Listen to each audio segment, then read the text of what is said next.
Hey guys, welcome to our orientation topic number 3. And today we're going to talk about the importance of English in Malaysia. Before we go on about to discuss how important this language is in Malaysia, as I have to mention again, you guys sent your self intro to me.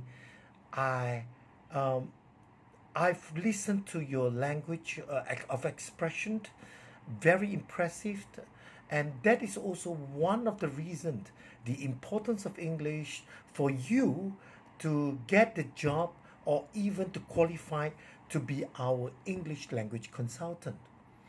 Can you imagine how important an English language is to every Malaysians, whether it's for job prospects, career prospects, whether for your travel, for your social, for your studies, in whichever aspects you find English is always an essential language. In Malaysia, how important is the language? If you do not if you are basically living your life every day, you will find that a lot of Malaysians do not speak good English, or they couldn't write even good English. And why is that so?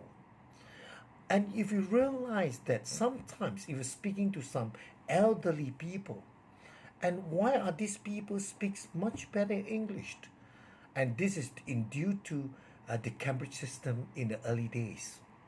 So when this education system is converted to SPM system, STPM system, the English is considered as a second language compared to in the early days it's a practice as a first language.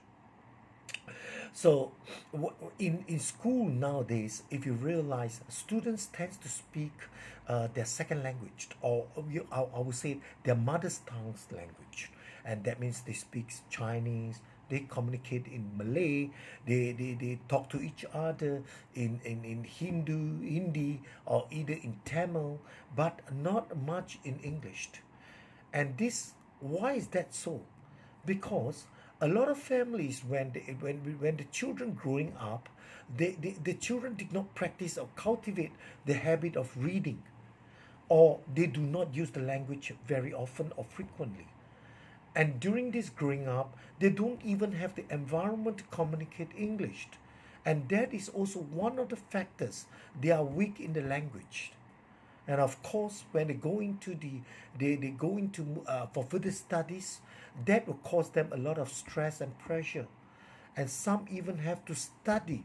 Surprisingly, they have to study the words in the dictionary, which is not encouraging, and it is not. You don't practice English in that manner, right? So you see, the Ministry of Education, and one point to stress how important English in Malaysia is that the MOE, the Ministry of Education in Malaysia, has been stressing the importance of this language, and they are trying their very best to educate the younger generation to prepare, to improve, and to advance their English to a higher terminology, to face the challenges in the future when they step into society, not to mention for their further studies or higher education. And ever since in 2004, Ministry of Education has been spending a lot of money to help in their curriculum. We are talking about to educate the teachers, even not just the students, the English language teacher, to upgrade the English language teachers, and even to change the syllabus, the English language syllabus, to a format to the CEFR. So what do I mean by the CEFR? It stands for Common European Framework of References. You have heard about in industry, if you guys are working in some industry manufacturing, you will heard about the ISO. This is like a safety or management systems that you get your merit and awards. And to English, we are the same. We require international data to judge and to judge assess a learner's proficiency. That is why we comes in with CEFR system. And the CEFR system, we tested a learners, or we judge and assess the learners based on the 4 skills in English. That is listening, speak, write, and read. So in these 4 skills, we hope they're able to educate the students or even the higher education university graduates to understand that English is not just a general subject, but a subject that you need to improve in these 4 skills. So as you can see, whether you are participating at the Cambridge examinations, if you're studying in international schools, you participate the Cambridge examinations. If you study in the Chinese private schools, you participate in UEC, we call the Unified Certificate examinations. And even you are taking the MUET, okay, the Malaysia University English Test, or either the IELTS, International English Testing System, the PET, the Pearson Test in English. These are all local and international examination and tests. They have to base on the CEFR to gauge the student's proficiency or their level in English. So as you can see, English, we regard English as a very serious language, that you need to know how to judge your learners.